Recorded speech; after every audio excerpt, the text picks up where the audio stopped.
The NDP says it's still on track to balance the books and get rid of the deficit by 2023. But we will still have a lot of debt to deal with.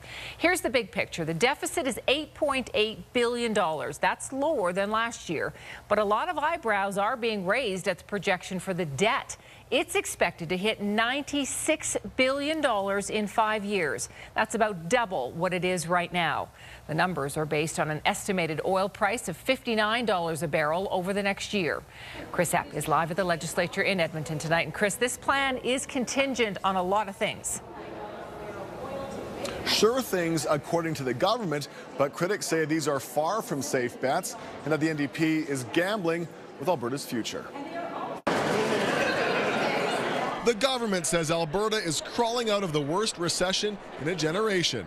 And it says it will eventually balance the books by diversifying the economy and streamlining operations. Still, the province expects to spend more than $56 billion over the next year while bringing in less than 48.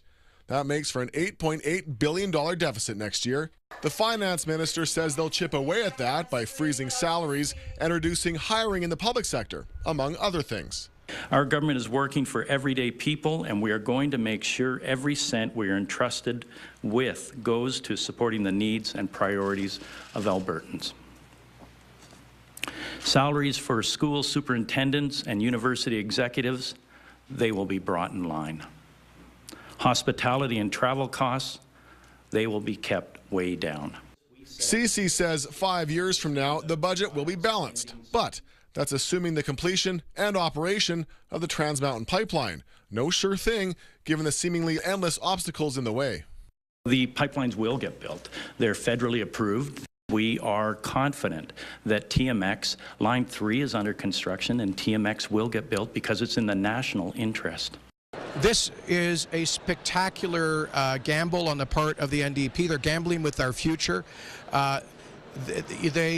We haven't got an inch of pipe in the ground, thanks in part to the NDP's incompetence. The province is also counting on the price of oil to keep rising, passing $60 a barrel over the next few years.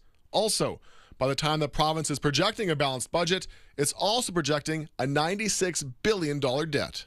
That's what it will take to make sure that we don't do without the important programs and services Albertans have come to rely on. It's absolutely monstrous. It's huge. And, you know, when we think about just in their current term of office, tripling the debt, when was the last time any government in this country did that? We can't think of an example. Chris, educators in Alberta have long called for more funding in the classroom. There isn't actually much criticism this time.